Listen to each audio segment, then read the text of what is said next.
সোমবার ৪ মে বিপুল সংখ্যাগরিষ্ঠতা নিয়ে রাজ্যে ক্ষমতায় আসে বিজেপি। ১৫ বছরের তৃণমূলের শাসনের অবসান ঘটিয়ে বিজেপির এই জয়কে মান্যতা দিয়েছে দলের কেন্দ্রীয় নেতৃত্ব। সিদ্ধান্ত হয় বাংলার মানুষকে এই বিপুল জনাদেশ দেওয়ার জন্য নতুন সরকারের শপথ গ্রহণ অনুষ্ঠানে আমন্ত্রণ জানানো হবে। আর সেই মতো বাংলার মানুষকে এই নতুন সরকারের শপথ গ্রহণের অনুষ্ঠান চাক্ষুষ করার জন্য কলকাতার প্রাণকেন্দ্র ব্রিগেড প্যারেড গ্রাউন্ডকে বেছে নেওয়া হয়। মঞ্চে প্রধানমন্ত্রী নরেন্দ্র মোদী, কেন্দ্রীয় স্বরাষ্ট্রমন্ত্রী অমিত শাহ সহ বিজেপি শাসিত রাজ্যের মুখ্যমন্ত্রীরা হাজির হয়েছিলেন, ছিলেন কেন্দ্রীয় মন্ত্রীরাও। আর এরপর এলো সেই মাহেন্দ্রক্ষণ, বাংলার নবম মুখ্যমন্ত্রী হিসেবে শপথ নিলেন শুভেন্দু অধিকারী। আর শুভেন্দুর পরই শপথ নেন বঙ্গ বিজেপির দাবাং নেতা তথা খড়গপুর সদরের বিজেপির জয়ী প্রার্থী দিলীপ ঘোষ। শুভেন্দু অধিকারী ছাড়া যে ৫ জন বিজেপির জয়ী প্রার্থী এদিন ব্রিগেডের শপথ নেন, সেই তালিকায় ছিলেন দিলীপ ঘোষ। এই দিলীপ ঘোষকেই কিন্তু এক সময় দলে কোণঠাসা হতে হয়েছিল। ২০২৪ লোকসভা ভোটে হঠাৎ তার আসন বদলে পাঠিয়ে দেওয়া হয় বর্ধমান পশ্চিমে। সেবার ভোটে হেরে সাবোটাজ করা হয়েছে বলে ঘনিষ্ঠ মহলে ক্ষোভ প্রকাশও করেছিলেন দিলীপ।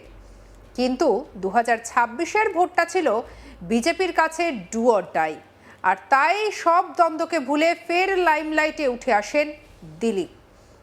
এদিন শুভেন্দু অধিকারী মুখ্যমন্ত্রী হিসেবে শপথ নেওয়ার পরই শপথ নেওয়ার জন্য ডেকে নেওয়া হয় দিলীপ ঘোষকে। এছাড়া এদিন শপথ নেন অগ্নিমিত্রা পাল, ক্ষুদিরাম টুডু, অশোক কীর্তনিয়া, নিশীথ প্রামাণিক। রাজনৈতিক মহলে জল্পনা এবার সম্ভবত উপমুখ্যমন্ত্রীর পদ পেতে পারেন দিলীপ ঘোষ এবং অগ্নিমিত্রা পাল। যদিও কে কোন মন্ত্রক পাচ্ছেন তা নিয়ে এখনো দলের তরফে স্পষ্ট করে কিছুই জানানো হয়নি।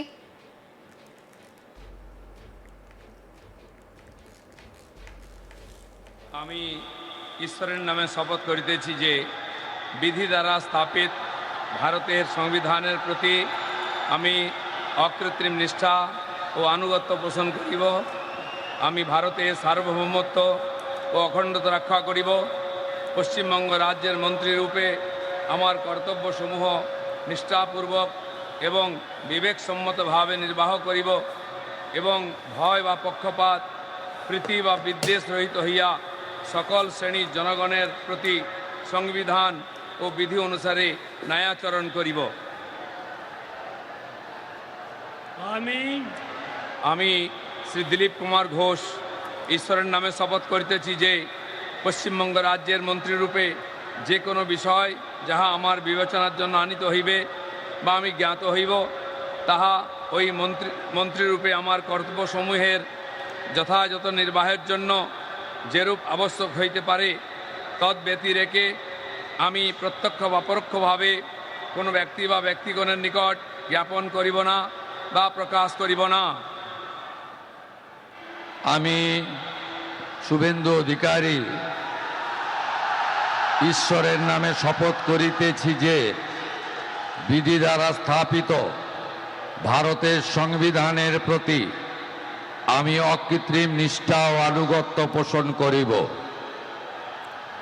আমি ভারতের সার্বভৌমত্ব ও অখণ্ডতা রক্ষা করিব। পশ্চিমবঙ্গ রাজ্যের মুখ্যমন্ত্রী রূপে আমার কর্তব্যসমূহ নিষ্ঠাপূর্বক এবং বিবেকসম্মতভাবে নির্বাহ করিব এবং ভয় বা পক্ষপাত, প্রীতি বা বিদ্বেষ রহিত হইয়া সকল শ্রেণীর জনগণের প্রতি সংবিধান ও বিধি অনুসারে ন্যায়াচরণ করিব।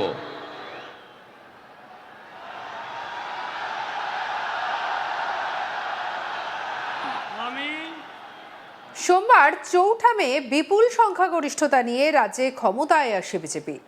১৫ বছরের তৃণমূলের শাসনের অবসান ঘটিয়ে বিজেপির এই জয়কে মান্যতা দিয়েছে দলের কেন্দ্রীয় নেতৃত্ব। সিদ্ধান্ত হয় বাংলার মানুষকে এই বিপুল জনাদেশ দেওয়ার জন্য নতুন সরকারের শপথ গ্রহণ অনুষ্ঠানে আমন্ত্রণ জানানো হবে। আর সেই মতো বাংলার মানুষকে এই নতুন সরকারের শপথ গ্রহণের অনুষ্ঠান চাক্ষুষ করার জন্য কলকাতার প্রাণকেন্দ্র ব্রিগেড প্যারেড গ্রাউন্ডকে বেছে নেওয়া হয়। মঞ্চে প্রধানমন্ত্রী নরেন্দ্র মোদী, কেন্দ্রীয় স্বরাষ্ট্রমন্ত্রী অমিত শাহ সহ বিজেপি শাসিত রাজ্যের মুখ্যমন্ত্রীরা হাজির হয়েছিলেন। ছিলেন কেন্দ্রীয় মন্ত্রীরাও। আর এরপর এলো সেই মাহেন্দ্রক্ষণ। বাংলার নবম মুখ্যমন্ত্রী হিসেবে শপথ নিলেন শুভেন্দু অধিকারী। আর শুভেন্দুর পরেই শপথ নেন বঙ্গ বিজেপির দাবাং নেতা তথা খড়গপুর সদরের বিজেপির জয়ী প্রার্থী দিলীপ ঘোষ। শুভেন্দু অধিকারী ছাড়া যে 5 জন বিজেপির জয়ী প্রার্থী এদিন ব্রিগেডে শপথ নেন, তাদের তালিকায় ছিলেন দিলীপ ঘোষ। এই দিলীপ ঘোষকেই কিন্তু একসময় দলে কোণঠাসা হতে হয়েছিল। 2024-এর লোকসভা ভোটে হঠাৎ তার আসন বদলে পাঠিয়ে দেওয়া হয় বর্ধমান পশ্চিমে। সেবারে ভোটে হেরে সাবোটাজ করা হয়েছে বলে ঘনিষ্ঠ মহলে ক্ষোভ প্রকাশও করেছিলেন তিনি।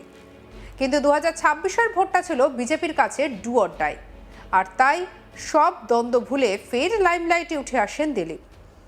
এদিন শুভেন্দু অধিকারী মুখ্যমন্ত্রী হিসেবে শপথ নেওয়ার পর শপথ নেওয়ার জন্য ডেকে পাঠানো হয় দিলীপ ঘোষকে। ঈশ্বরের নামে শপথ করিতেছি যে বিধি দ্বারা স্থাপিত ভারতের সংবিধানের প্রতি আমি অকৃত্রিম নিষ্ঠা ও আনুগত্য পোষণ করিব। আমি ভারতের সার্বভৌমত্ব ও অখণ্ডতা রক্ষা করিব। পশ্চিমবঙ্গ রাজ্যের মন্ত্রীরূপে আমার কর্তব্যসমূহ নিষ্ঠাপূর্বক এবং বিবেকসম্মতভাবে নির্বাহ করিব এবং ভয় বা পক্ষপাত প্রীতি বা বিদ্বেষ রহিত হইয়া সকল শ্রেণীর জনগণের প্রতি সংবিধান ও বিধি অনুসারে ন্যায়াচরণ করিব।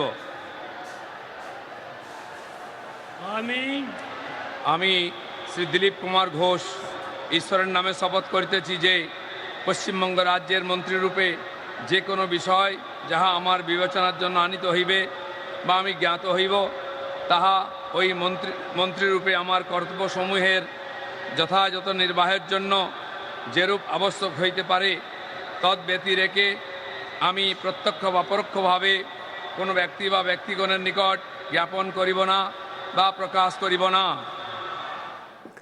এছাড়া এদিন শপথ নেন অগ্নিমিত্রা পাল, ক্ষুদিরাম টুডু, অশোক কীর্তনিয়া, নিশীথ প্রামাণিক। রাজনৈতিক মহলে জল্পনা এবার সম্ভবত উপমুখ্যমন্ত্রীর পদ পেতে পারেন দিলীপ ঘোষ এবং অগ্নিমিত্রা পাল।